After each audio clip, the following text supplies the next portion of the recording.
السلام عليكم ورحمة الله وبركاته.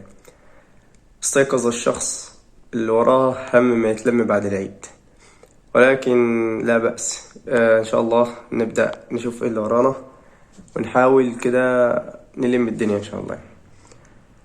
ففي الفيديو ده كده هقولك ازاي أو تعمل ايه في اللي مستنيك بعد العيد إن شاء الله. وكالمعتاد يوم جديد وبداية جديدة، ويلا بينا.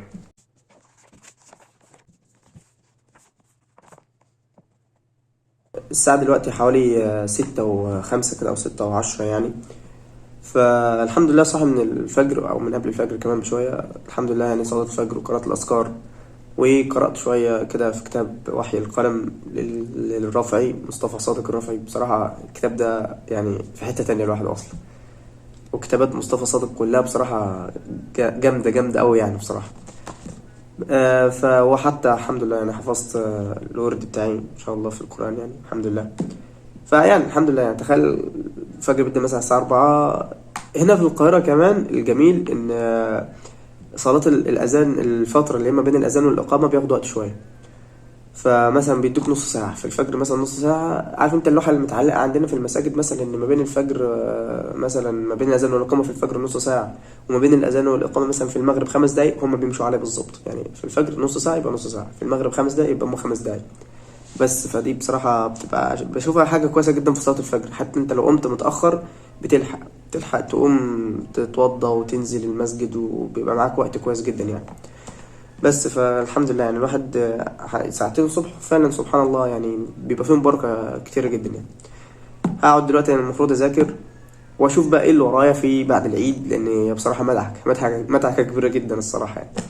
ولكن لو هنتكلم في أول خطوة بصراحة في الخطوات اللي هي المفروض أنت تبدأ تاخد بيها علشان تبدأ تستدرك اللي فاتك، أنا مش شايف إن خطوة هتكون أهم من إن أنت تبدأ تستعين بالله عز وجل.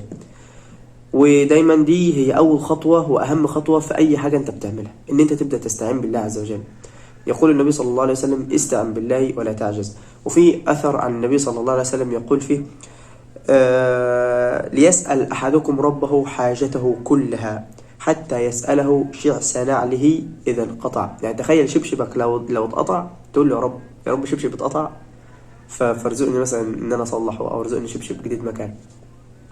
وكان برضو في أثر عن الإمام الشافعي بيقول فيه: ليسأل أحدكم ربه ملح طعامه.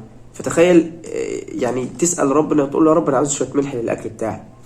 فمش هتسأله بقى وتقول له يا رب أنا ورايا مذاكرة كتيرة قوي عليا ومش عارف أعملها إزاي. فهتتكسف مثلا تقول له حاجة زي كده. هتتكسف مثلا تقول بيكون عندك شغل متراكم عليك وتقول له يا رب والله عندي شغل ومش مركز فيه وبتاع ومحتاج انجزه وبتاع. راجع الشغل ونفسيتك مش تمام قوي تقول له يا رب والله نفسيتي مش تمام في الشغل. فاهم؟ فانا شايف دايما ان اول خطوه واهم خطوه في كل حاجه الا وهي ان انت تبدا تستعين بالله عز وجل في كامل امرك يعني كله يعني سبحان الله. فيا ربنا يعيننا ويسدد خطانا وفي اللي جاي كله ان شاء الله. يومنا طويل جدا النهارده، عندنا مذاكره وعندنا كليه وعندنا طبيخ وعندنا كنيس بيت وعندنا حوارات كتير جدا يعني. انا في السكن الواحد يعتبر بتشتغل كطالب وكأم في البيت وكده، فبيبقى الحوارات كتير عليك شويه الصراحه. ولكن الله المستعان يعني، الله المستعان على كل اللي جاي. هقعد اذاكر دلوقتي كده، افترض الساعه 6:10 المفروض اذاكر لحد الساعه 10 بقى الصبح. حوالي بتاع 3 ساعات ونص كده مثلا ولا حاجه، ان شاء الله يكون ايه يعني فترة كويسة جدا ان احنا نجتهد فيها ان شاء الله. عندي امتحان بكرة، والله المستعان. أقم الصلاة لدلوك الشمس إلى غسق الليل وقرآن الفجر إن قرآن الفجر كان مشهودا ومن الليل فتهجد به نافلة لك عسى أن يبعثك ربك مقاما محمودا وقل رب أدخلني مدخل صدق وأخرجني مخرج صدق واجعل لي من لدنك سلطانا نصيرا. المفروض كنت انزل الجامعة الساعة 11، ولكن يعني سبحان الله جيت خلصت فعلا مذاكره على الساعه 10 كده، وقلت ايه يا دوبك بس اريح 5 دقايق كده وايه وما البس وانزل. انا باخد مثلا في الطريق بتاع ساعه الا ربع كده ولا حاجه. اللي يريح اللي يريح 5 دقايق ريح ساعه الا ربع، وصحى قبل السكشن بايه بربع ساعه. رحت نزلت جري على الجامعه وكده، والحمد لله الطريق كان سالك وكده، فلحقت السكشن. وبعد ما لحقت السكشن الدكتوره ايه دخلت، وبعدها رحت اجيب اللوك بوك من اللوكر، قالت لي لا خليك بالاسبوع الجاي بقى، اشتغل الاسبوع الجاي، ما اشتغلش الاسبوع ده عشان الوقت خلاص. فاهو قدر الله ما شاء فعل يعني، الحمد لله. المهم يا سيدي، لو في خطوه تانية ممكن نتكلم عنها، هتكون خطوه استخدامك للسوشيال ميديا. المفروض في الوقت ده اوقات الزنقات بالذات، المفروض انت تكون انت اللي بتستخدم السوشيال ميديا، مش هي اللي بتستخدمك. طب بمعنى ايه؟ بمعنى ان انت المفروض تطبيق زي الفيسبوك ده يعني بيستهلك الوقت بطريقه مش طبيعيه والله. انا عمري دايما يعني ببقى مسحه اوقات كتير جدا، فعلا تركيزي في الاوقات اللي بيكون فيها الفيسبوك موجود في التليفون مختلف تماما عن تركيزي في الاوقات اللي بيكون ممسوح فيها. فمحتاج جدا ان احنا في الفترات دي نمسح فيسبوك خالص. النقطه الثانيه ان احنا نقفل الاشعارات بتاع كل التطبيقات التانية، سواء واتساب سواء تليجرام تويتر ايا كان، فلان الحاجات دي بتستهلك تركيزك بطريقه صعبه جدا والله يعني. فبتحتاج ان انت تقفل ايه الاشعارات بتاعت التطبيقات دي كلها يعني وكده، بحيث ان انت اللي تستخدم الحاجات دي مش هي اللي تستخدمك.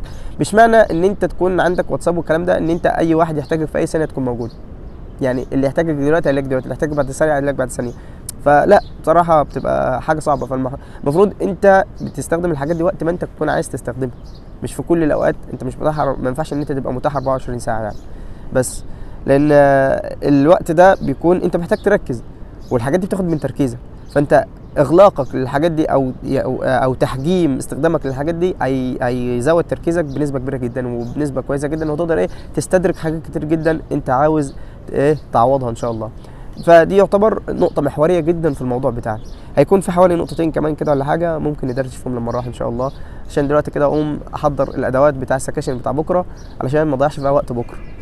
والله المستعان. الساعه دلوقتي 5:06 الا تلت يعني، لسه راجع من الكليه حالا، ما غيرتش حتى هدومي. فهدخل الاول بقى اطبخ، يعني ادخل اطبخ الاول واروق البيت بقى كده واشوف الدنيا بتقول ايه في البيت، وبعد كده بقعد اذاكر ان شاء الله. هو ده حالك بقى وانت في الغربه بقى، تعتل هم اكلك وشربك ولبسك ونومك ومواعينك وحوارات كتير جدا كده. فيا بخت اي حد كليته جنب بيته، والله يا بخت اي حد كليته جنب بيته. النهارده اليوم صراحه كان طويل جدا ومتعب، بس الحمد لله عدى على خير. هروح بقى كده ندردش في اخر نقطه كمان او نقطتين بالكتير، لان انا ما لحقتش امبارح كان خلصت متاخر شويه، وعلى ما خلصت مذاكره للكويز اللي كان بتاع موجود النهارده عليا ما لحقتش بصراحه ايه اسجل بقيه الفيديو. فان شاء الله نلحق كده نلاقي مواصلات دلوقتي كده، حاول ايه اول ما اروح كده ان شاء الله نخلص بقيه الفيديو ده ونمنتجه ونحاول نرفعه النهارده برده ان شاء الله يعني. فايه دعواتكم بقى كده بالتيسير ان شاء الله.